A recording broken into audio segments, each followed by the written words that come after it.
which will not be palatable. जो कि हजम करने योग्य नहीं होगी. And that is what the sheep rejects. और ये वो चीज है जिसका इनकार भेड़ करती है. You see? But that is my sheep. लेकिन देखिए ये मेरी भेड़ है. Now what gate did that sheep open? अब कौन सा द्वार इस भेड़ ने खोला? The gate of free will. आजाद मर्जी वाला फाटक. To accept the word. कि वचन को ग्रहण करे. Now here comes a very beautiful point. अब यहां पर एक बहुत ही खूबसूरत पॉइंट आता है. This soul, ये प्राण, which is the mind of the spirit, जो कि आत्मा का मन है, is the womb, ये कोख है, which receives the seed. जो कि बीज को ग्रहण करता है. Now question is which seed? अब सवाल यह है कौन सा बीज? Seed of the word. वचन वाला बीज. So there can be a perverted seed also, तो एक बिगड़ा हुआ बीज भी हो सकता है, which is anti-word, जो कि वचन विरोधी हो, and that soul can accept that also. और प्राण जो है वो उसको भी ग्रहण कर सकता है. Now it will depend on what that soul accepts. अब ये इस बात पर निर्भर करता है कि वो प्राण किस चीज को ग्रहण करता है. We will see it for a minute. हम इसको एक मिनट के लिए देखेंगे. You all know we are brothers and sisters, we are a mixed multitude, but I just say it in a language. हम सब भाई बहन हैं और हम एक मिलीजुली भीड़ में बैठे हैं, लेकिन एक बात को कहने के लिए मैं इस बात को कहना चाह रहा हूं. What is the function of the womb? कोख का क्या काम है? Simple, receiving the seed. एक साधारण तार में कहें तो एक बीज को ग्रहण करना. And after receiving the seed, become pregnant by that seed. और उस बीज को ग्रहण करने के बाद उस बीज के द्वारा गर्भ धारण करना. You also know, आप ये भी जानते हैं, sometimes, many a times, seed goes in the womb, और आप इस बात को भी जानते हैं कई दफा बीज जो है वो कोख में जाते हैं, but it dies. लेकिन मर जाते हैं. It's a washout. इसे कहते हैं wash out. In other, washout means it didn't do anything. दूसरे शब्दों में उसका कुछ असर हुआ नहीं. But one particular day, लेकिन एक खास दिन one particular sperm goes and fertilizes with the egg and gets implanted in the womb. एक खास दिन एक खास शुक्राणु जाता है, अंडे से मुलाकात करता है और जाकर कोख में चिपक जाता है. Are you understanding it? क्या समझ रहे हैं आप?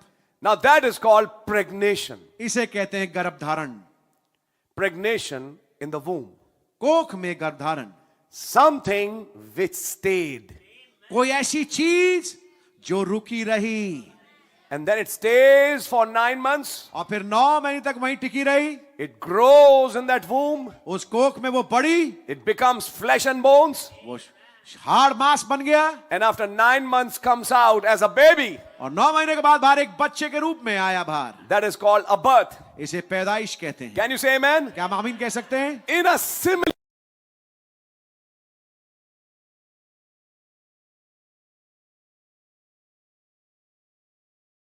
way, एक समान तरीके से soul is a spiritual womb. प्राण जो है एक आत्मिक कोख है. I'm writing that word. मैं इस शब्द को यहां लिख रहा हूं. Spiritual womb. आत्मिक कोख. Notice it. Spiritual womb. आत्मिक कोख. Notice it carefully. इसे ध्यान से देखिएगा. It's a spiritual womb. ये एक आत्मिक कोख है. And when you see that spiritual womb, और जब आप उस आत्मिक कोख को देखें, it has a gate. उसमें एक द्वार है. Free will. आजाद मर्जी. Can accept or reject the word. वचन को ग्रहण भी कर सकता है, उसको तिरस्कार भी कर सकता है. But one fine day, लेकिन एक खास दिन a particular word goes in. एक खास वचन अंदर प्रवेश किया. And then stays. और फिर वहां रुका रहा, टिका रहा. It stays in the soul. प्राण में वो रुका रहा. And when it goes in that and remains there, और जब वो अंदर पहुंचा और वहां पे टिका रहा, that is called pregnation. इसे कहते हैं गर्भधारण. Can you say amen? क्या आप आमीन कह सकते हैं? It's not a washout. ये वॉश आउट नहीं है. Sometimes preaching and hearing the word is a washout. कई बार वचन का प्रचार करना और सुनना एक वॉश आउट हो जाता है. You don't remember what was said. आपको याद ही नहीं रहता कि क्या कहा गया. But then the Bible talks about the sower and the seed. लेकिन बाइबल बताती है बीज बोने वाली और बीज के बारे में, The land, भूमि के बारे if में. it's a good ground, अगर ये अच्छी भूमि है, it takes the seed वो बीज को ग्रहण करती है and brings out और फिर लेके आती है बाहर 30, 60 or 100-fold. 30%, 60%, 100%। I think you're understanding it. मैं सोचता हूं कि आप समझ रहे Now when होंगे। you talk about the language of the womb, लेकिन जब आप बातचीत करें कोक की भाषा शैली में, it is called pregnation. इसे कहते हैं गर्भधारण। When we use the word, have you become pregnant? जब हम इस शब्द को इस्तेमाल करते हैं, क्या आप गर्भवती हुए, It means this. इसका अर्थ यह है, Is there some message क्या कोई संदेश है which has gone in your soul and stayed?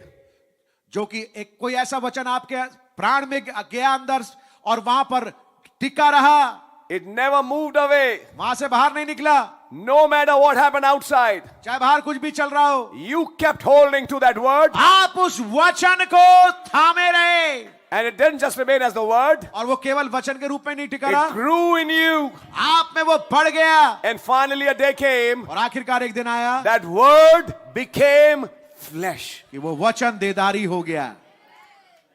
That is a spiritual womb. इसे कहते हैं आत्मिक कोख। I'm talking slowly मैं धीमे धीमे चल रहा हूं so that you can understand what is being said in this message. ताकि आप समझ पाए संदेश में कहा क्या जा रहा है। So now we have two wombs. तो अब हमारे पास दो कोखें हैं। One is a physical womb that a woman, तो अब हमारे पास दो कोखें हैं। one is a physical womb that a woman has, एक शारीरिक कोख जो कि एक स्त्री के पास होती है, and a spiritual womb, और एक आत्मिक कोख which is the soul, जो कि प्राण है, which brother, sister, whoever it might be, और वो भाई या बहन चाहे कोई भी हो, everybody has that soul. हर किसी के पास ये प्राण पाया जाता है जिसे आत्मिक कोख कहते हैं। The womb of the spirit. आत्मा की कोख। Is that much clear to you? क्या इतनी बात स्पष्ट है? Now, अब let us go a little further. आइए थोड़ा आगे बढ़ते हैं।